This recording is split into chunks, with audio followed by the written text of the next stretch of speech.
হয় নাই। প্রতি সেকেন্ডে সেখানে ধর্ষণ হইতেছে, মানুষের ভিতরে আত্মহত্যার প্রবণতা বাড়তেছে। শুধুমাত্র প্রবৃত্তি দিয়েই কোনো মানুষের মনে শান্তি স্থাপন করা যায় না। অর্থাৎ ইসলামী আন্দোলন বাংলাদেশে যতদিন পর্যন্ত ইসলাম রাষ্ট্রীয়ভাবে ক্ষমতায় প্রতিষ্ঠিত না হবে, এই আন্দোলনে আপামর জনসাধারণ যেভাবে ঐক্যবদ্ধ হয়েছে, ইনশাআল্লাহ 12 তারিখ ভোটের ব্যালটের পেপারে এর বাস্তব প্রমাণের মাধ্যমে এক নব দিগন্ত ইসলামী আন্দোলনের উন্মোচন হবে। সারা বাংলাদেশ নয়, সারা বিশ্ব ইসলামী আন্দোলনকে নতুনভাবে চিনবে 12 তারিখে ইনশাআল্লাহ। এই কথা বলে আমি আমার বক্তব্য আজকের মতো এখানে শেষ করলাম। আসসালামু আলাইকুম রহমতুল্লাহ।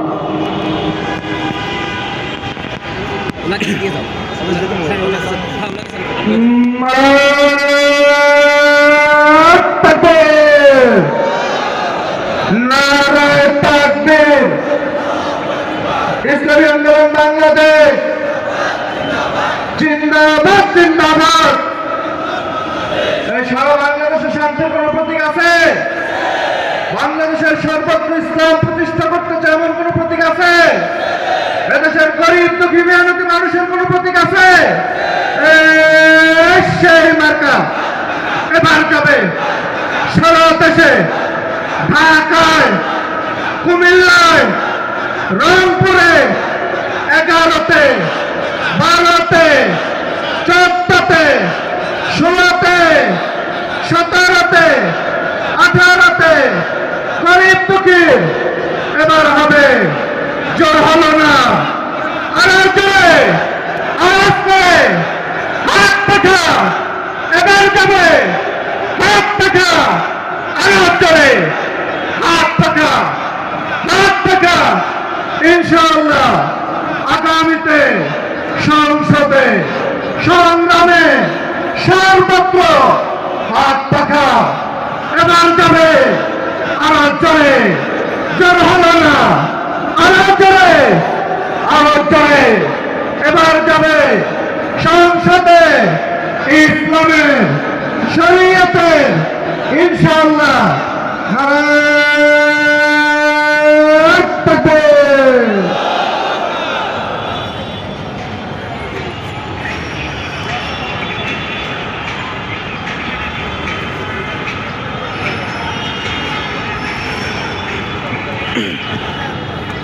স্বাগত ভাই বন্ধুগণ, ইসলামী আন্দোলন বাংলাদেশ এদেশের গরিব দুঃখী অসহায় দিন পিপাসু, ইসলাম পিপাসু, যারা দিনকে ভালোবাসে, ইসলামকে ভালোবাসে, আল্লাহকে ভালোবাসে, আল্লাহ রসুলকে ভালোবাসে, জনগণকে ভালোবাসে, এদেশের মানচিত্রকে ভালোবাসে, এদেশের মানুষকে ভালোবাসে, এদেশের সম্পদকে ভালোবাসে, এদেশের ভূখণ্ডকে ভালোবাসে। সব কিছুর মধ্যেই কেবলমাত্র ইসলাম আন্দোলন বাংলাদেশের নেতাকর্মীদেরকে দেখা যায়। ইসলামী আন্দোলন বাংলাদেশ ইসলামকে ধারণ করে। ইসলামী আন্দোলন বাংলাদেশ একমাত্র ইসলামকেই মানে। ইসলামী আন্দোলন বাংলাদেশ ইসলামকে জেনে বুঝে মেনে ইসলামী আন্দোলন করে।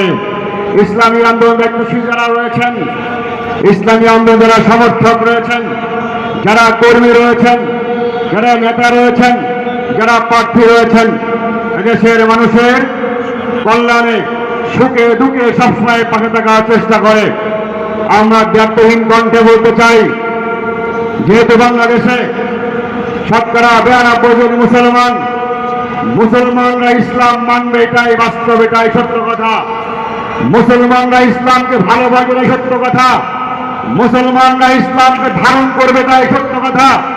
মুসলমানরা ইসলামী দল করবে, এটাও সত্য কথা। যেমনি ভাবে নামাজ পড়ে ইসলামকে ধারণ করে, মুসলমানরা ইসলামকে ভালোবেসে ইসলামের হুকুম পালন করে রোজা রেখে, মুসলমানরা ইসলামকে ভালোবেসে ইসলামকে ধারণ করে হজ করে ইসলাম হুকুম পালন করে। মুসলমানরা যেমনি ভাবে ইসলামের হুকুম রোজা পালন করে, নামাজ আদায় করে, যাকাত প্রদান করে, ভাই কাজে আদেশ দেয়, অসৎ নিষেধ প্রদান করে, ঠিক তদ্রুপভাবে মুসলমানরা ইসলামের আদর্শ ব্যক্তি, পরিবার, সমাজ, রাষ্ট্র প্রতিষ্ঠা করার জন্য ইসলামকে ভালোবাসবে, ইসলামকে ধারণ করবে, ইসলামী ইনশাআল্লাহ আগামী পার্লামেন্টে ইসলাম ক্ষমতা নেওয়ার চেষ্টা করবে ইনশাআল্লাহ। আমরা আশাবাদী যারা বাংলাদেশের মুসলমানরা রয়েছেন, ইসলামী আন্দোলন বাংলাদেশে কেন ভোট দিবেন, কেন সমর্থন দিবেন, কেন আপনার মূল্যবান সমর্থন দিয়ে ইসলামকে ক্ষমতায় নেবেন? আপনার জানেন, আপনার দেখেছেন, আপনার দেখেন আপনার স্থানে, আপনার বাড়ি, আপনার প্রতিষ্ঠান, আপনার রাস্তা, আপনার ঘাট, আপনার শিক্ষা প্রতিষ্ঠান, আপনার ধর্মীয় প্রতিষ্ঠান সবকিছু নিরাপত্তার দায়িত্ব ইসলামী আন্দোলন বাংলাদেশ সৈনিক অতন্ত্রহীন ভূমিকা পালন করে। আমরা দেখেছি বিগত 54 বছর বাস্তবিক অর্থে এদেশের মানুষের ভোট এবং ভোটের অধিকার কেড়ে নেওয়া হয়েছে। ভোটের অধিকার প্রয়োগ করতে দেওয়া হয়নি, হাত দেওয়া হয় নাই। এদেশের মানুষকে জিম্মি করা হয়েছে, এদেশের মানুষকে গুম করা হয়েছে, এদেশের মানুষকে খুন করা হয়েছে, এদেশের মানুষকে আয়না ঘরে বন্দী করা হয়েছে। এদেশের মুসলমান সাধারণ নাগরিককে শুল্ক অনুপাতে থানায় গ্রেপ্তার করে নির্যাতন করা হয়েছে। এদেশের মানুষদেরকে শুল্ক অনুপাতে জেলের গাঁদে মাসের পরে মাস, বছরের পর বছর কাটতে হয়েছে। এদেশের মানুষকে শুল্ক অনুপাতে বিভিন্নভাবে মৌলবাদী তকমা দিয়ে, জঙ্গিবাদের তকমা দিয়ে নিরাপদ মানুষদেরকে ক্রসফায়ারে হত্যা করা হয়েছে। এদেশের মানুষকে জিম্মি করে, ব্যবসায়ী ভাইকে জিম্মি করে বিভিন্ন জায়গায় বিভিন্ন ভাইদেরকে গ্রেপ্তার করে করে নাটক মঞ্চস্থ করে তাদেরকে ক্রসফায়ার নামে খুন করা হয়েছে। আমরা দেখেছি এদেশের নিরাপদ ওলামা ইকরামদেরকে বিনা অপরাধে গ্রেপ্তার করে মাসের পরে মাস, বছরের পরে বছর জেল হাজতে রেখেছে। হাসিনা সরকারের সেই জেলে তারা ঢুকে ঢুকে জীবন নির্বাহ করেছে।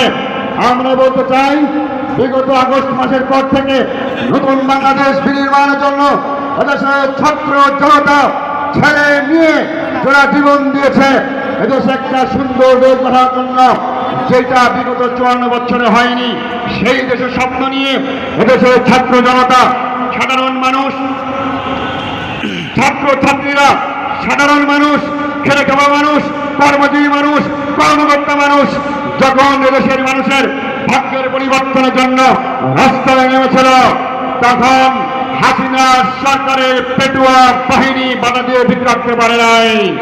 এদেশের মানুষকে বন্দী করে রাখতে পারে নাই। এদেশের মানুষকে আর বন্দী করে ছেড়ে রাখবে এমন সাহস পায় নাই। এদেশের মানুষের ব্যবসা প্রতিষ্ঠানকে জিম্মি করে তারা হাইজ্যাক করবে এ সাহস তারা পায় নাই। আমরা দেখেছি 24শে গণঅভ্যুত্থানের পরে এদেশের বিভিন্ন শ্রেণী পেশার মানুষের ব্যবসায়িক প্রতিষ্ঠান, কারের বাড়ি ঘর, এমনকি বিভিন্ন জায়গার ব্যাংকগুলোকে দখল করা হয়েছে।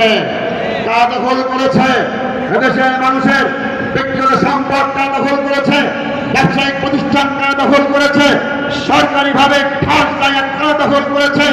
খাস জায়গায় তারা অফিস বানিয়ে, তারা প্রতিষ্ঠান বানিয়ে ব্যবসা করছে। দাঁড়িয়ে আমরা এদেশের মানুষ দেখেছে, রেলে বলেন, ঘাটে বলেন, হাটে বলেন, মাঠে বলেন, তারা জনগণের কাছে চুম্বি করে চাঁদাবাজি করছে। জনগণ সব দেখেছে। বন্ধুরা আমার, এদেশের একটি মাত্র সংগঠন, একটি মাত্র সংগঠন, একটি মাত্র নেতার সংগঠন, একটি মাত্র নেতার কর্মীরা তাদের হাত থাকা সত্ত্বেও, শক্তি থাকা সত্ত্বেও, বিভিন্ন পর্যায়ে পজিশন থাকা সত্ত্বেও, দলীয় শক্তি থাকা সত্ত্বেও একজন জনগণের অধিকার হরণ করে নাই। সেই দলটির নাম ইসলামী আন্দোলন বাংলাদেশ। শিক্ষা বন্ধুগণ, সে আমিরের নাম অনেক জনগণের কাছে আমরাই কেবলমাত্র ভোট পাওয়ার উপযুক্ত ব্যক্তি এবং মার্কা। ঠিক না বন্ধুগণ, জনগণকে বলতে চাই, যদি আপনার ব্যক্তিগত নিরাপত্তা, পারিবারিক নিরাপত্তা, প্রাতিষ্ঠানিক নিরাপত্তা, দেশের নিরাপত্তা, মন্ত্রিত্বের নিরাপত্তা, সম্পদের নিরাপত্তা চান, তাহলে কেবলমাত্র ইসলামী আন্দোলন বাংলাদেশের কাছে কামড় দিতে পারবে ইনশাআল্লাহ। হাত পাকামার করে আপনাদের কাছে ভোট চাই। আগামী নির্বাচনে 12 তারিখে দল, মত, ধর্ম, বর্ণ নির্বিশেষে সকলের কাছে আহ্বান থাকবে।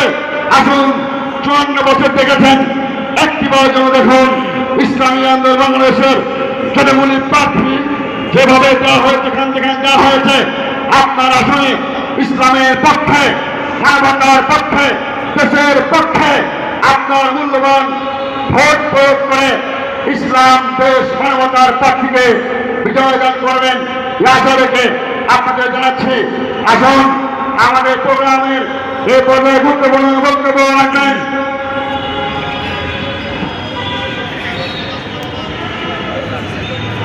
ঢাকা 17 আসনের ইসলামী আন্দোলন বাংলাদেশের সংসদ সদস্য প্রার্থী মুফতি মোহাম্মদুল্লাহ আনসারী মুফতি